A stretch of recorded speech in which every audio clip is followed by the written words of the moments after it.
Subscribe now. EU debates.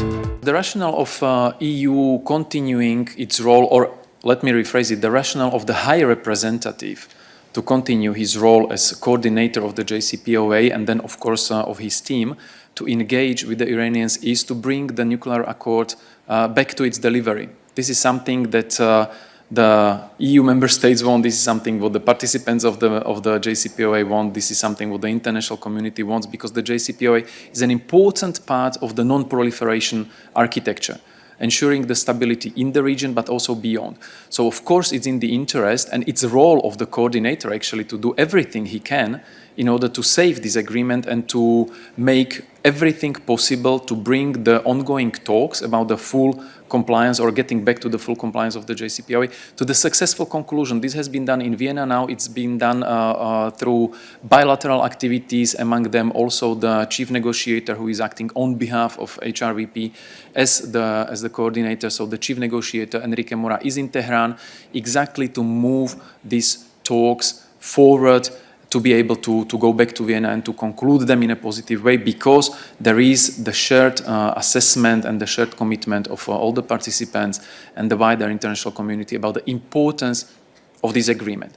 Now, on the incidents you mentioned, now let me recall that if a citizen of an EU member state is arrested anywhere in the world, the primarily consular protection responsibility rests on the shoulders of the country whose citizens are involved.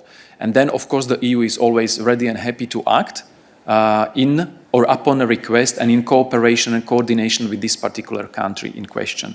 This is what we do. Not necessarily we might be commenting each and every step in this process, but this is the nature of diplomacy, that the diplomacy is conducted in a quiet, silent and confidential manner, and not through big announcements or big gestures. But the main aim is to move forward both on the track of the JCPOA, if we are talking about Enrique Mora's visit to Tehran. And the second thing, his mission is also not only to discuss the issues related to JCPOA. His mission is also focused on discussing issues on the agenda which we have bilaterally with Iran. So this also includes raising issues which are beyond the dimension of the JCPOA, and express also our apprehension and uneasiness through direct channels, directly to the partners, talking to them, engaging with them, finding out what happened, why it happened.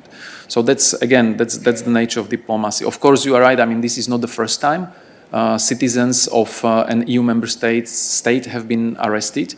In Iran, this is something that contributes to a growing number of cases when EU citizens are being accepted. And this concern is, again, something we are addressing both within the EU, but also bilaterally with the Iranian partners. Thank you, Peter.